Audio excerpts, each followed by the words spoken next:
Morning, Gary. Yeah, I was reading that book you gave me, As a Man Thinketh. In your car? No, I was reading it on the toilet. As a Man Thinketh, as a Man Stinketh. I don't know. I was thinking about that on the way over here. So you have a toilet in your car? No, I wasn't on the toilet on the way. I was thinking about... As a man stinketh. Yes. Okay. Who hired you? You did. I hired you? Yes, you did. Wow. Was I drunk? Dude, not only did you drink, we hooked up. Oh. Okay, well, so much for that. We should explore our policies. Yeah, well, you should have thought about the policy before we hooked up. No, for hiring other people, I'm saying. You're a gem. You're a gem. Oh, how nice No, of really, you. you are. You're like a diamond in my intestines. That's what you're like. Go Facebook yourself, Gary.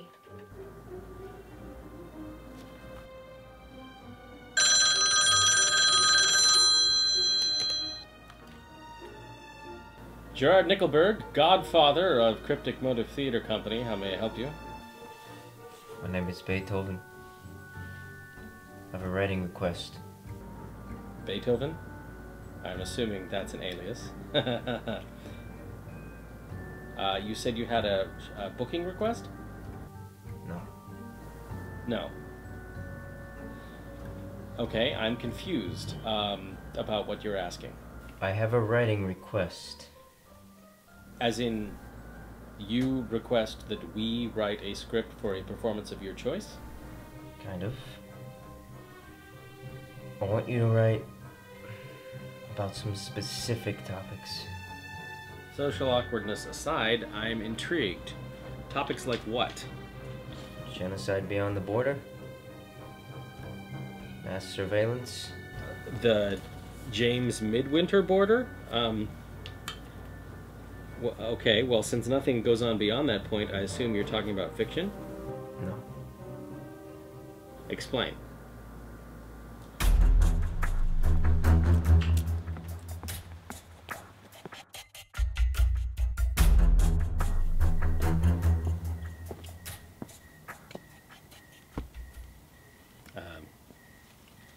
Beethoven? Ninth.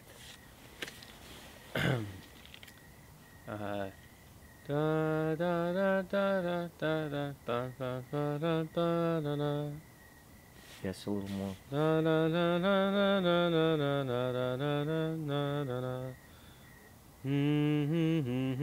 fine, that's fine. Okay, that's great. Very cloak and dagger here in the... What's your name? Gerard Nickelberg. Okay, alright. Are we here for the same thing? I think we are. Does your mom know you're out this late? Age matters to you.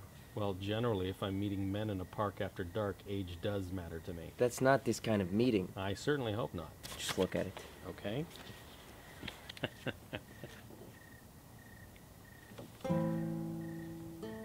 Aldous fucking Rosa. Where did you get this?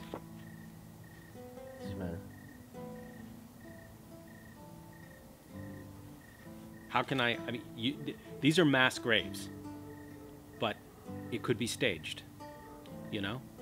It could be. You get some earth movers out into the fields, you dig some holes, you make it look like mass graves. So, you know, you've got photographs, you've got images, but I need corroboration.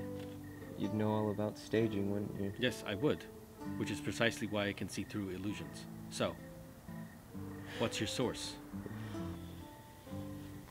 Your man, Roy Jack, you're working with him, no? Yeah. They are going to tear him apart in the hearing. He doesn't stand a chance. How do you know that? You think the hearings are about ethics? No. They're about efficiency. Efficiency in what? Secret keeping. I don't want you to go public with this, alright? What I'm asking you to do is, please, use your talents. Write a piece. Play it in the theater. You're touring the Mars circuit, aren't you? Yeah. Next month?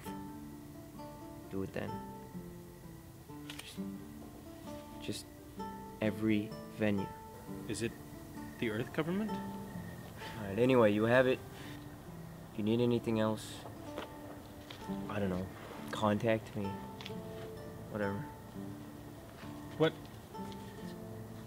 What's your name? Let's be done with this alias cloak and dagger stuff. Come on. You like Beethoven? I like Beethoven, but you don't look German. I am. Don Wallace.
Good morning, Trivalica. I hope your day is bright and peaceful. Weather status, Trilor is 70 degrees, sunny with partial... Fun fact about me, I hate mornings. I especially hate that prissy dollface who obnoxiously wakes everyone up at 8:03 every goddamn morning. Thought. Remember to turn off lights before falling asleep. My oh-so-wonderful husband, Roy Jack, is in deep shit. Of course, he didn't even bother to wake me up before heading off to the lion's den. Typical. Roy Jack and I are going to have words about this. It's time to get up. Second thought. Besides mornings, I hate my side of the bed. My name is Maya Sampson, most referred to me as the Bear Slayer. Oh, I know, it's a great name. I earned that name. Sure, there are stories. Many amazing and grueling stories. You know, the kind that end with, you should have seen the other guy. But all you have to do is look at the scars on my body to know exactly how I handle an unwanted confrontation. The scar on my leg. Well, scar is an understatement. More like battle crater. Now that's a tale for a rainy day. We have 3 ridiculously kick-ass kids. Currently they're at grandma's, so that we can have a supposedly stress-free house during this bullshit Senate hearing. As long as those assholes in the Senate think our new pet from beyond the border is dead, Roy Jack should avoid disbarment. God, I truly miss my children. Really, I do. Our home seems lifeless without them running around. Mornings are always the craziest time of day in the Sampson home. But when they're gone, I get to start the morning off my way. A bit of red wine. And some nuggets of chocolate. Yeah, nothing wrong with that.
if I show it to anybody, I'll be tried for treason. Wait. Genocide. Nope, I have not read anything about that. No, it's all across the border. Nobody thinks anything happens over there, so they're not going to care. Mm-hmm. I don't know how I feel about this, but I think today may be the day that cryptic motive becomes the voice of the resistance. Can you say that a little louder?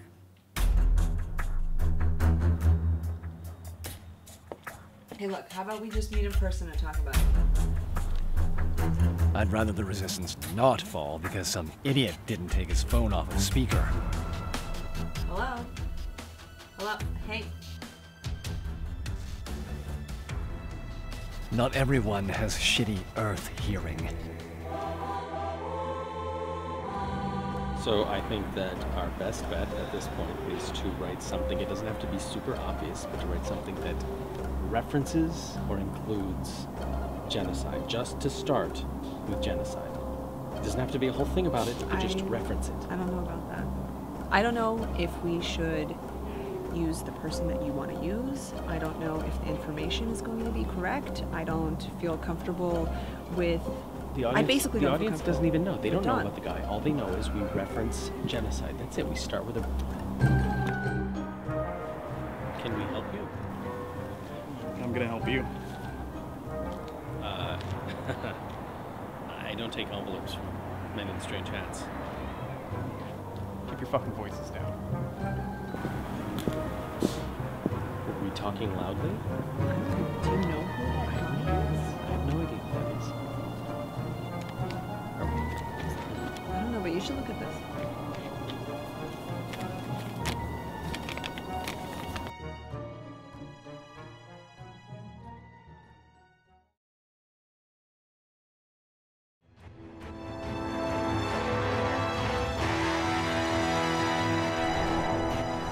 The Atlantic War. A whole lot of destruction over a whole lot of nothing. I killed a lot of my friends in this war. God damn it. Someone's coming. Not the enemy. Commander Scarlet Star. My old friend. Though technically the enemy, I'm not going to kill her. She's lost everything already. All right, everyone. We're here today to reach a conclusion regarding Admiral Roy Jack Sampson's actions at the James Midwinter Border. So then, Admiral, if you wouldn't mind, take us back to the day in question when you first came upon the feral girl and kind of run us through the whole scenario from beginning to end. Tell us exactly what happened. It started when we got a call that there was an incident at the James Midwinter Border. Princess Alexandria likes to go for jogs near the border, and she does so without her Secret Service. She's childhood friends with my lieutenant, so she called my lieutenant because it turned out she needed our help to get a feral girl back to the other side of the border. Who are you? Her and the princess had been meeting at the border for weeks. She had somehow managed to cross the border undetected and befriend Princess Alexandria. Alexandria admitted deep concern when she learned where this girl came from. But Alexandria chose to pursue this friendship regardless. Why she would do such an irresponsible thing, I don't know. But I am not responsible, nor is my lieutenant responsible for Princess Alexandria's disappearance at the border. And when was the last time you saw Miss Clifton? So we approached the scene. Princess Alexandria Clifton was nowhere to be found. But she had given us the coordinates, so we knew exactly where to go. She described it as the ground sort of caving in beneath their feet. And the girl had a leg injury, so she couldn't get herself out. So we showed up to the big pit that she'd fallen into.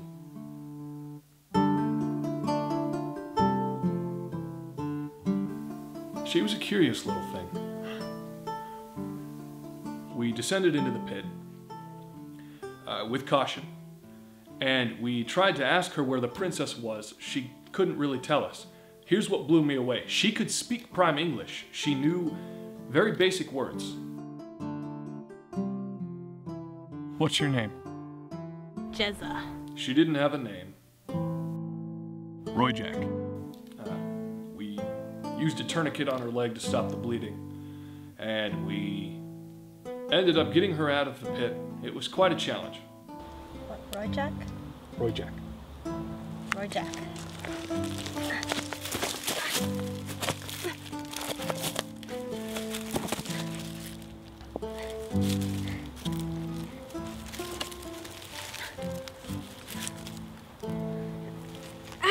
Roy Jack!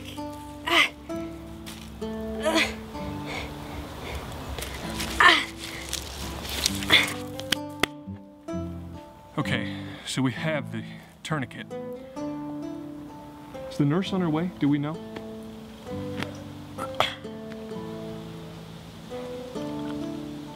Alexandria just had to fuck this up. I used my lieutenant's earth coat to cover the girl so that she wouldn't be seen, because the last thing we needed was for an admiral and a lieutenant to be seen carrying a feral girl across the city.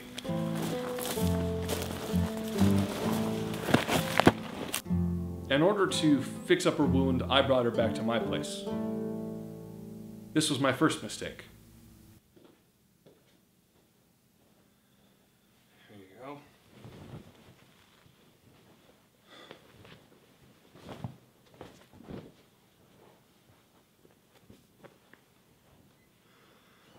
So I just want to know why you crossed the border. You know that crossing the border is not good, so why would you? Jezza, it's okay. It's okay, Jezza. It's okay, Jezza. Roy Jack is not going to hurt you. Roy Jack is just very curious about what he sees on your arm. Wow. That is interesting. You're really fond of the princess.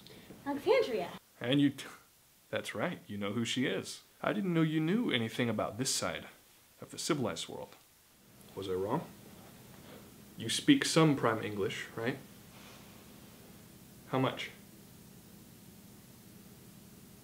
Do you know the alphabet? Can you count? Why did you cross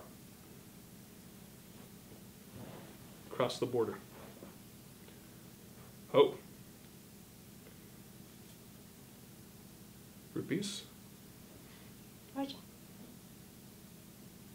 Roy Jack.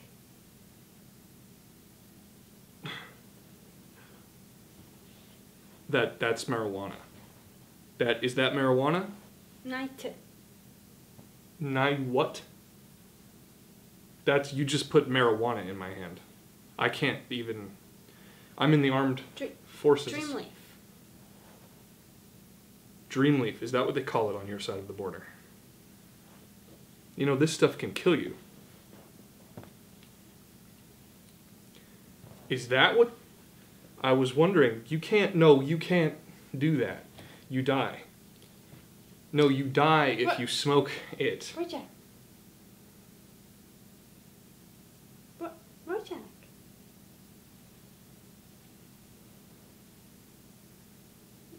Roy Jack. She introduced me to something called Dreamleaf, which I'm pretty sure is marijuana. Wait, hold on just a moment. I do have a question about that. You're saying that you actually smoked, with the feral girl, smoked marijuana? Okay, so I have a bit of a logic problem with that. So, I mean, because basically you're sitting here in front of our committee with what appears to be a pulse, you're breathing, you're alive. So therefore it could not have been marijuana, isn't that correct? It must have been a different, perhaps similar, but uniquely different substance. Oh no, obviously I didn't smoke it. But she did.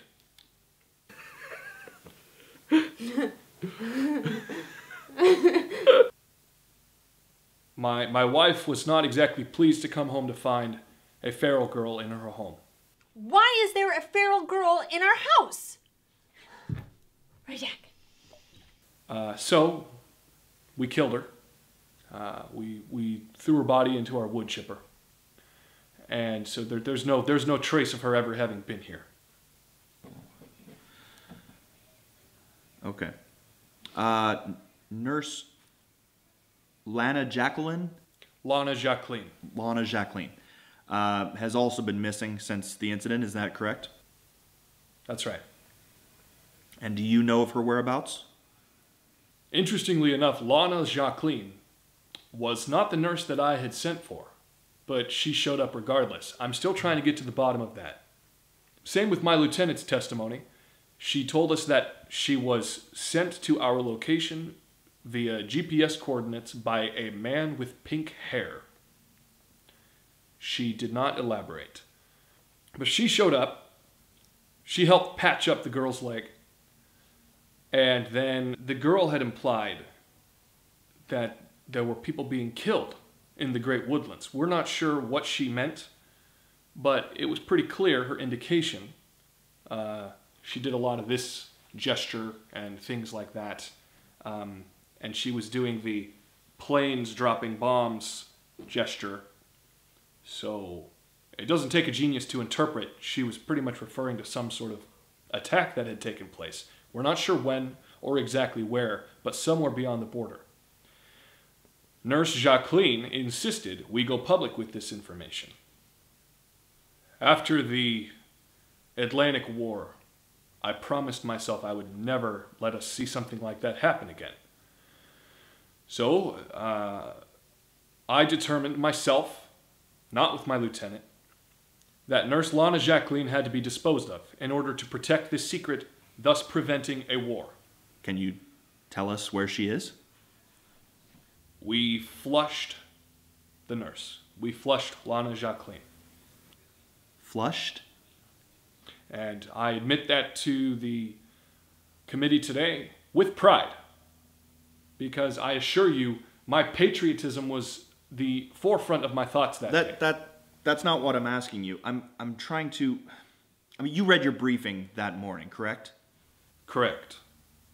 So, then you know that we're in a severe drought, correct? Yes, I'm aware of the drought.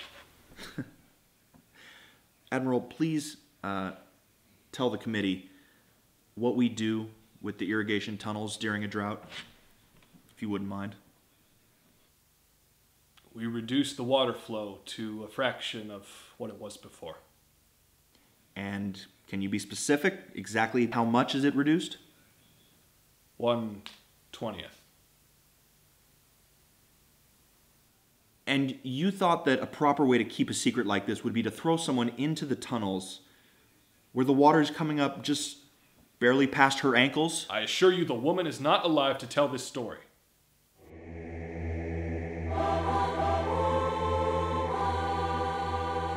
I move to vote that we confer upon Admiral Roy Jack Sampson a dishonorable discharge from the Planetary Armed Services. So that's why this hearing's not televised. Okay, it all makes sense now. It's starting to unravel. All you those don't in give favor? A shit that I killed someone. You just want the secret protected.